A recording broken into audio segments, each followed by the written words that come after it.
അൽഹംദുലില്ലാ, ഈ പള്ളിയുടെ മുറ്റത്ത് നിൽക്കുമ്പോൾ മനസ്സിന് എന്തെന്നില്ലാത്ത സന്തോഷവും അതുപോലെ തന്നെ ഒരു സമാധാനവും കുളിരൊക്കെയാണ്. മസ്ജിദുൽ ഖുബ പള്ളി വെളുത്ത നിറത്തിലാണ് പണി കഴിപ്പിച്ചിട്ടുള്ളത്. നല്ല ഭംഗിയാണ് കാണാൻ. രാത്രിയിലാണ് ഞങ്ങൾ അവിടെ എത്തിയിരുന്നത്. സ്ത്രീകൾക്കും പള്ളിയുടെ അകത്ത് നിന്ന് പ്രവേശിച്ച് നിസ്കരിക്കാമെന്നുള്ളത് ഈ പള്ളിയുടെ ഒരു പ്രത്യേകതയാണ്. മാത്രമല്ല, കുട്ടികളുണ്ടെങ്കിൽ, ചെറിയ മക്കളുണ്ടെങ്കിൽ സ്ത്രീകളുടെ കൂടെ മക്കളെ പള്ളിയുടെ അകത്തേക്ക് പ്രവേശിപ്പിക്കില്ല. ഞാൻ മോളെ എൻ്റെ കൂടെയല്ല, മോളെ ഇക്കാര്യത്തെ ഏൽപ്പിച്ചിട്ടാണ് ഞാൻ നമസ്കരിക്കാൻ പോയത്. ഒരുപാട് സൗകര്യങ്ങളുള്ള പള്ളിയാണ്. ഈ പള്ളിയുടെ തുടർക്കാലത്ത്, അതായത് ഈ പള്ളി നിർമ്മിച്ച സമയത്ത് ഇത്രയധികം സൗകര്യങ്ങളുണ്ടായിരുന്നില്ല. പിന്നീട് പുനർനിർമ്മിച്ചിട്ടാണ് ഇന്നത്തെ രീതിയിലുള്ള മസ്ജിദായിട്ട് വന്നിട്ടുള്ളത്.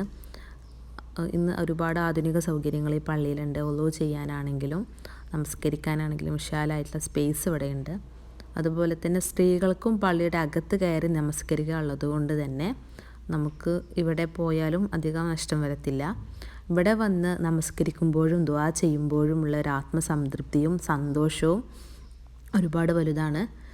നമുക്ക് ചിന്തിച്ചാൽ അറിയാം, നമ്മുടെ നബി സല്ലല്ലാഹു അലൈഹി വസല്ലം മക്കയിൽ നിന്ന് ഖുറൈശികളുടെ ദ്രോഹത്താൽ വരുമ്പോൾ മദീന നിവാസികൾ കാത്തു നിൽക്കുകയായിരുന്നു, നബിനെ വരവിനെ കാത്തു നിൽക്കുകയായിരുന്നു എന്നൊക്കെ നമുക്ക് ചരിത്രങ്ങളിൽ കാണാം. അങ്ങനെ നബി സല്ലല്ലാഹു അലൈഹി വസല്ലം തങ്ങളുടെ നേതൃത്വത്തിൽ ആദ്യമായിട്ട് പണിത പള്ളിയാണ്. അപ്പോൾ പള്ളിയുടെ ശ്രേഷ്ഠത നമുക്ക് മനസ്സിലാക്കാം.